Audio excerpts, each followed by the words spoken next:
there's no hope.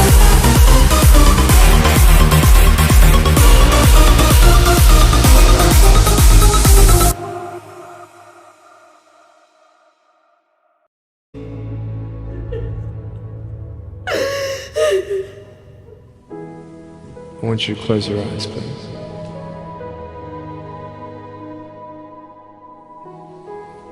I want to ask you, how are you? What heaviness are you carrying? I'm fine. What tears do you hold back? What pain, what fears are kept inside? People don't even look you in the eye. People ask you how you are and you say fine, but you're not fine, and they'll never know that. And you start believing the lies around you, saying that you're not good enough and no one's gonna want you and you'll never ever do anything good in your life.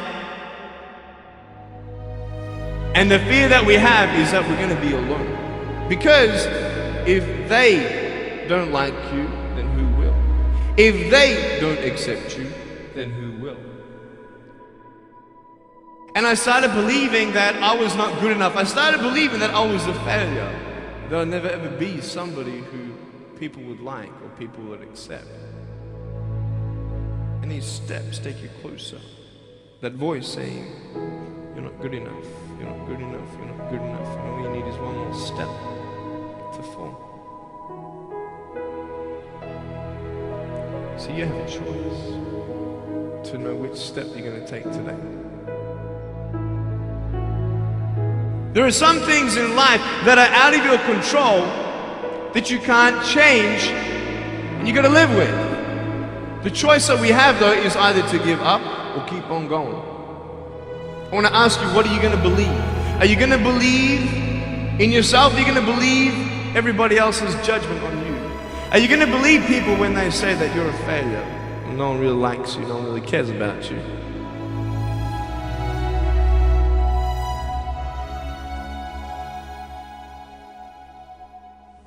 You don't have to hold on to those fears, you just take one step at a time. Not to say that one day these fears are just going to completely disappear, but can you forgive those who've hurt you?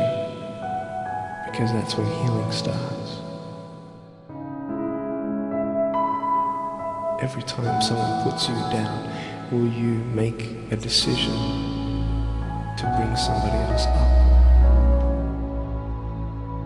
Picture yourself in an open area. There's no buildings and there's no shelter, and there's a storm above you. And this storm represents the situations in your life. And you don't tell anybody what you're going through because first of all, they wouldn't understand. And second of all, they can't even help you anyway. You're in this storm and you're down on your knees and you're cold and you're weak and you feel like this is the end. Are you not still here? You are still here. You don't have to do this alone. But hold on to that person who you think might help you. And imagine them right now saying that they can't stop the storm right now, but they will hold you and keep you warm until the storm passes. Because when they hold you, the storm's still there, but it's okay. Because they're with you all the way.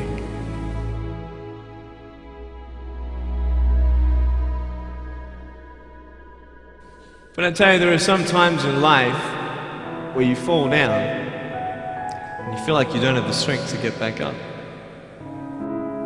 Give up or get up. When you fail, try again. And it's not the end until you've given up. And just the fact that you're here should persuade you that you have another chance to get back up. There's still hope.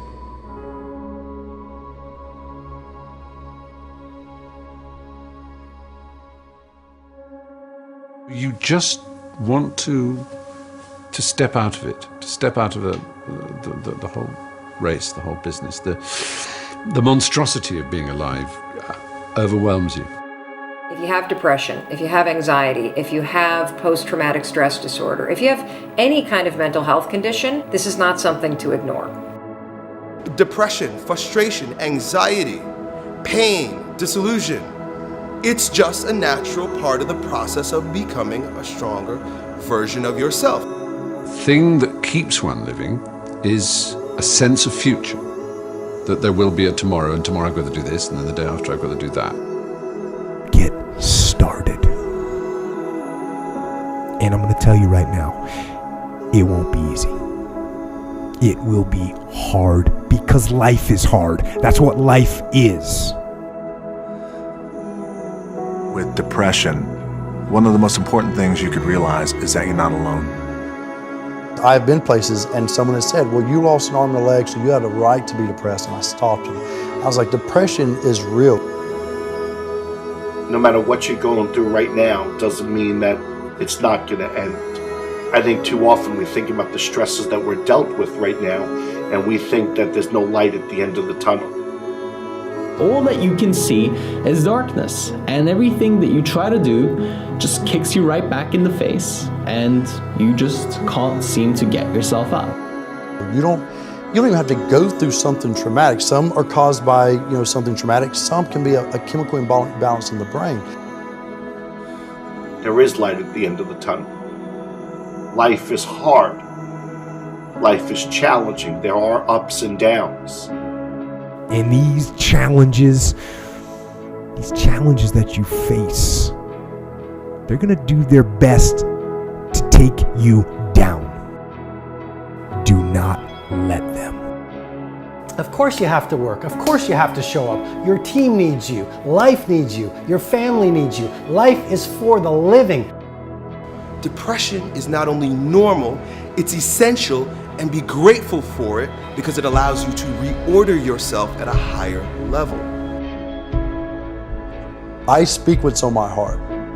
And I gave my speech, and as I was closing, I kind of mentioned some depression.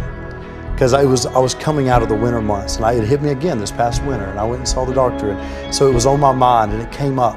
And as I was saying, I thought, this generation of people probably aren't connecting to what I'm saying. When I walked off the stage and they lined up, the amount of people that thanked me for talking about mental health. And here I was, I thought they didn't want to hear. I thought I was stepping out of line. No, it needs to be talked about because it's not just this generation. It's people are realizing more and more that it's an issue. And the more we talk about it, the easier it is for people to be honest with themselves and get the help they need. Line up those problems and confront them, face them, fight them. Do not let them bring you down. Do not personally identify with your depression. See it as you see winter, and winter always leads to spring and summer again. See it as you see nighttime. Nighttime becomes daytime again. Hold on to that fundamental quality of faith. And on the other side of your pain is something good. Suicide is a permanent solution to a temporary problem. No matter what you're going through right now doesn't mean that it's not going to end. Stand up, dig in, let those challenges raise you up, let them elevate you, let their demands and their trials make you stronger. Adversity you face today turn you into a better person tomorrow. You are worth more than diamonds. All the diamonds in the world, you are so precious. Every single one of your heart, you can do something. Life is not always good. Life is always not rosy. But life is worth living.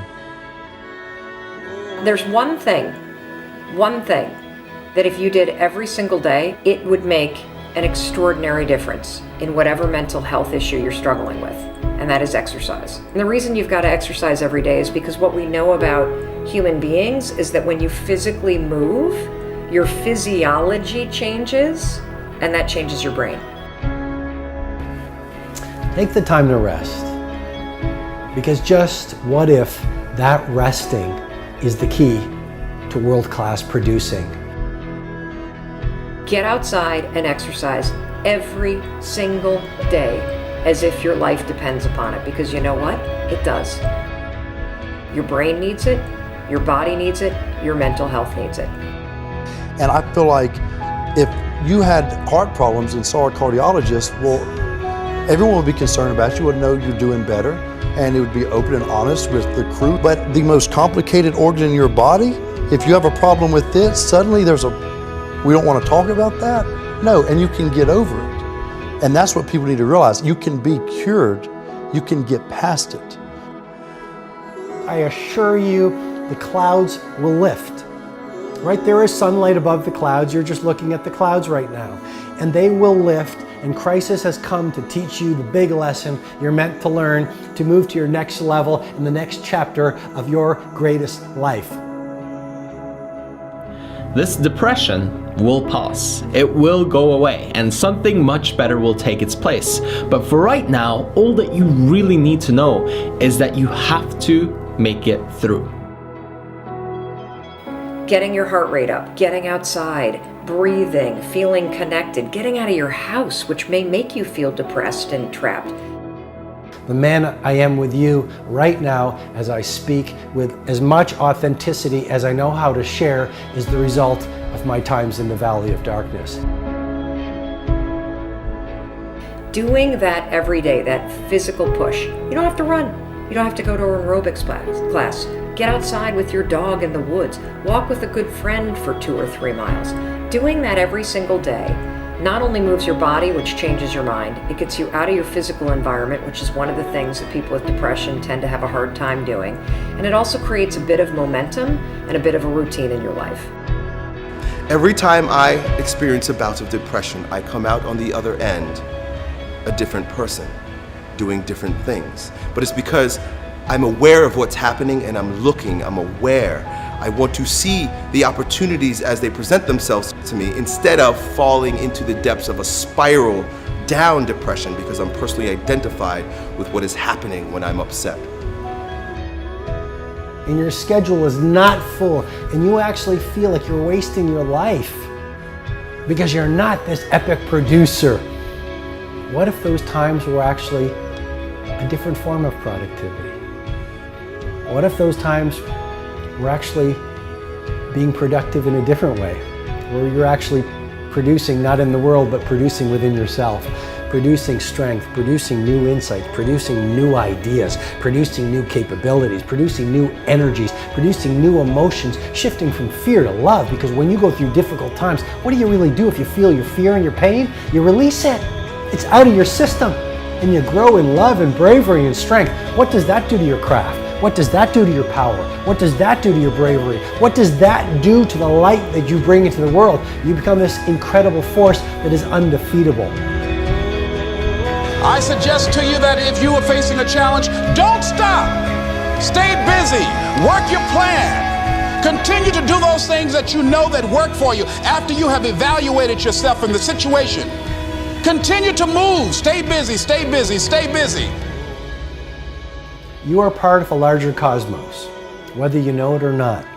And communing with nature allows you not to see the bars of the prison cell, but the stars of the universe. And if you can connect with those every day, my dear friend, you will use your pain as an instrument for your greatest growth. And then you try something new. And then you'll also go to school and people will put you down and parents will tell you that you're a failure because you failed at a test. And you start believing the lies around you, saying that you're not good enough and no one's gonna want you and you'll never ever do anything good in your life and you'll never ever, achieve the dreams and goals that you wish you had done or wish that you could do. And these steps take you closer. That voice saying, you're not good enough, you're not good enough, you're not good enough, and all you need is one more step to fall. So you have a choice to know which step you're going to take today.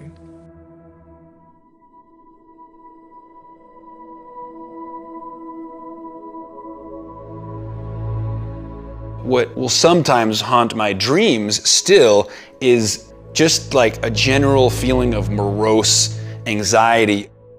Everyone experiences a version of anxiety or worry in their lives. I don't know why I opened up and talked about it, but I guess I was just sick and tired of just having it inside of me for 20 plus years, and I was ready to make a change. What helped me the most, that I want to impress upon all of you, is that I realized that part of my identity is saying no to things I don't want to do. And you are all in school, and you all have a lot of teachers and a lot of people around you that tell you all day what you have to do, but it is your right to choose what you do and don't do. It is your right to choose what you believe in and what you don't believe in. It is your right to curate your life and your own perspective. We all go through things. We all go through struggles, right? There's probably everybody in this room that goes through struggles the same exact way, and I think that's what we all have to realize. It's just something that every single person goes through. And maybe we go through it in a different or more intense way for longer periods of time, but there's nothing wrong with you. To be a sensitive person that cares a lot, that takes things in a deep way, is actually part of what makes you amazing. I also struggled a lot with anxiety and depression. If you start to feel like you are twisting things around you, and you start to feel like there is no sunlight around you, and you are paralyzed with fear, here's how you can help yourself. First, you have to understand what anxiety is, and you have to understand the connection between worry, which is something we all do, and self-doubt, which is something we all do, and anxiety. Anxiety is what happens when your habit of worrying spirals out of control. It's important for you to foundationally understand that anxiety and worry are the same thing. It's just that your body starts to get agitated, and that's when we call worrying anxiety. Your heart races. You might sweat a little bit. You might feel tightening in your chest. You might feel a pit in your stomach. You have a surge of cortisol. You can actually beat it.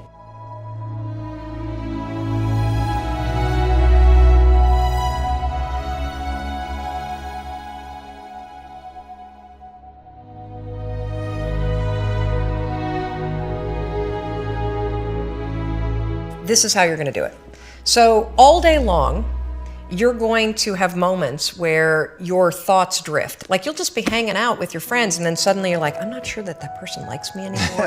I haven't heard from my kids lately. I wonder if they're dead, or, like you just start worrying about stuff. Why? Because it's a habit.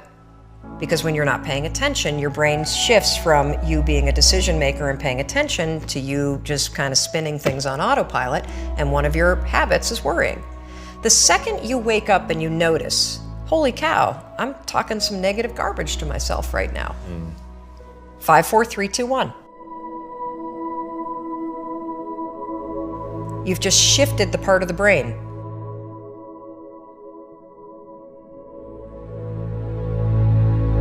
You've shifted from the basal ganglia, which is where your habit loops are spinning, and you've awakened your prefrontal cortex.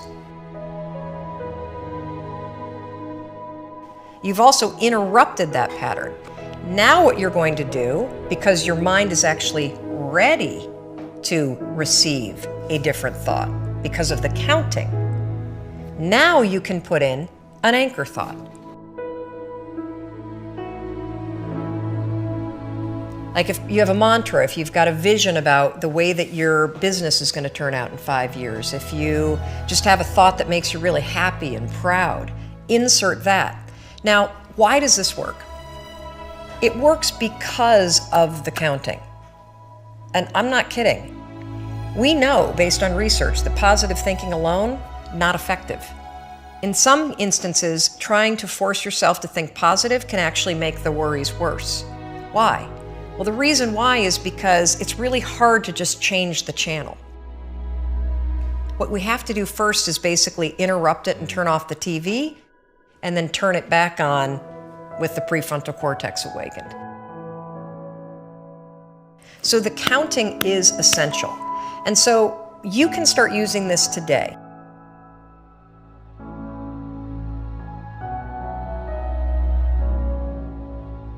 And the problem that I have with anxiety is the physiological side of it. I got shallow breathing, rapid heart rate, and most terrifyingly, the blood is actually leaving the prefrontal cortex. And so you're getting into a position where your higher level cognition is actually being shut down because it doesn't have blood flow. And then I began to visualize that what I was trying to do was get myself into a calm state where the blood could actually go back to the places that I needed it so that my higher level ability to reason would kick back in. The first thing that I started to do to be able to consciously control that was meditate. In meditating, what you're learning to do, at least for me, and I don't consider myself a meditation expert by any means, but this was one of the huge wins for me in meditating, was learning to breathe from my diaphragm. Even one breath from my diaphragm had a really big impact. Breathing from your diaphragm instead of from your chest, right? So most people breathe like this. And it's all in your upper chest. You're not getting a very deep breath. So in meditating and learning to breathe from your diaphragm and learning to consciously calm yourself down, meaning you're lowering your heart rate, you're breathing much more deeply from the diaphragm, getting the blood reallocated to the parts of the brain that are actually useful. That meditating was my first step into that.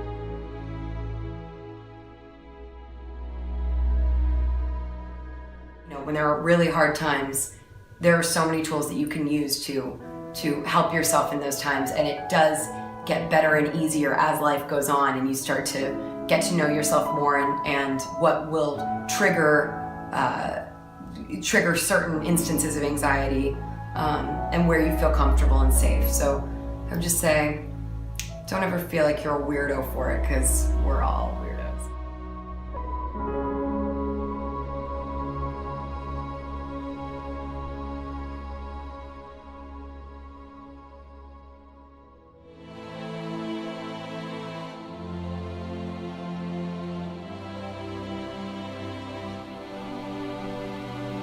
In 1973, a young man wrote a letter to American author E.B. White. The young man was losing his faith in humanity. And this is the reply he received from White. Hope is the thing that is left to us in a bad time. I shall get up Sunday morning and wind the clock.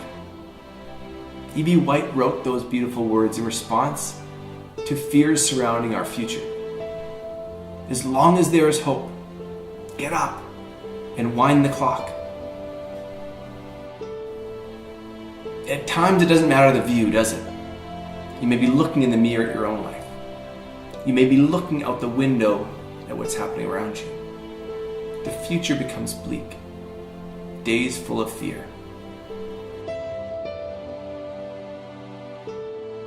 It's when darkness forms, clouds roll in and life gets heavy. Sometimes we feel it together. Sometimes we feel it alone. Those times surrounded by sadness. And in those moments, what are we to do? For there is but one sensible response, isn't there? We wake up and we make tomorrow better than today. We get up, we rise, we wind the clock. And we are to do it with our heads held high so that we can be the first ones to see the sun as it starts to poke through. You know, if you're down and you can see a reason why you should be down, then that brings with it a certain clarity. But if there's no reason, you tend to think, well, why on earth am I feeling like this? I don't understand. If you're like me, you're feeling it lately.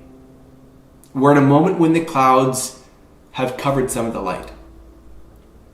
The way forward may seem to be slipping from view.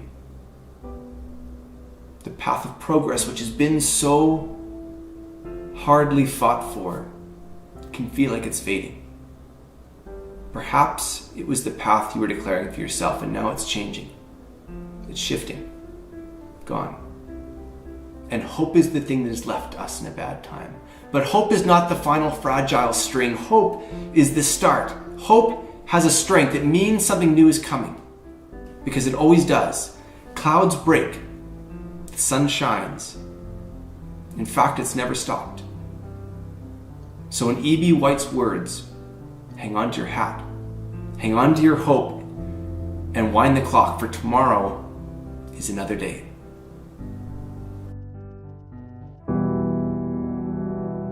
I want you to know that no matter where you are in life, no matter how low you have sunk, no matter how bleak your situation, this is not the end. This is not the end of your story. This is not the final chapter of your life. I know it may be hard right now, but if you just hang in there, stick it out, stay with me for a little while, you will find that this tough moment will pass. And if you are committed to using this pain, using it to build your character, finding a greater meaning for the pain, you will find that in time, you can turn your life around and help others going through the same struggles.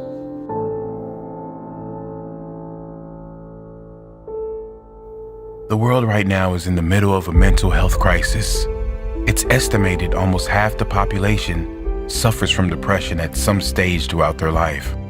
Rather than join the queue, it's important we learn why we get down and then how we can change it. Because believe it or not, we create our own negative feelings, and we can also ensure that we turn our lives around and be a positive change for others. The reason anyone gets depressed always comes down to the consistent thoughts we think and the consistent beliefs we hold. Let me say that again. The reason anyone gets depressed always comes down to the consistent thoughts we think and the consistent beliefs we hold. The point here is that anyone that is depressed is so because there is an external factor that didn't materialize in their life. They have lost something outside of their control or don't have something that is out of their control. In school, we are taught how to get a job, but no one teaches us how to live in a state of happiness. No one teaches us how important our conscious and unconscious thoughts and associations are. Is our happiness not worth more than a job? Yes, it is. And before you say happiness won't pay my bills, happiness will pay your bills. When you realize you will be 10 times more energized, focused, and take positive action in your life, when you first choose to develop yourself as a priority and then get to the stuff of the world. I've seen some people who many would consider to have it all in their life because they thought they were not good enough. A thought, a belief within them told them they were not worthy. These people that many were jealous of, many envious of, were not good enough. You must value yourself enough to take the time every single day to work on you, to engage in something that will ensure you are a positive influence on the world. This, of course, doesn't mean life will suddenly be perfect. The same life challenges will show up, but if your mind is strong, if your mind is at peace, your reaction to the challenging times will be very different. Your reaction will be, how can I make this work? Not why is this happening to me? And then others will look to you, not with pity, but with hope. Because your strength will become their hope, their strength. You really can be that powerful. You can ditch the victim story. You can leave the pain behind and focus on how you will react next. How you will react positively. Read all you can read to get your mind in a positive place. Take steps to ensure you will be in a better position next time. Whatever pain you are suffering from, how you can ensure it won't show again. Take little steps and soon you will be at the top of the staircase. Don't give up. You are worthy. You are more than worthy. You deserve to experience how great life can be, and you owe it to the world to be that positive change for others, to inspire others who will look to you and say, he did it, she did it, and I can do it too.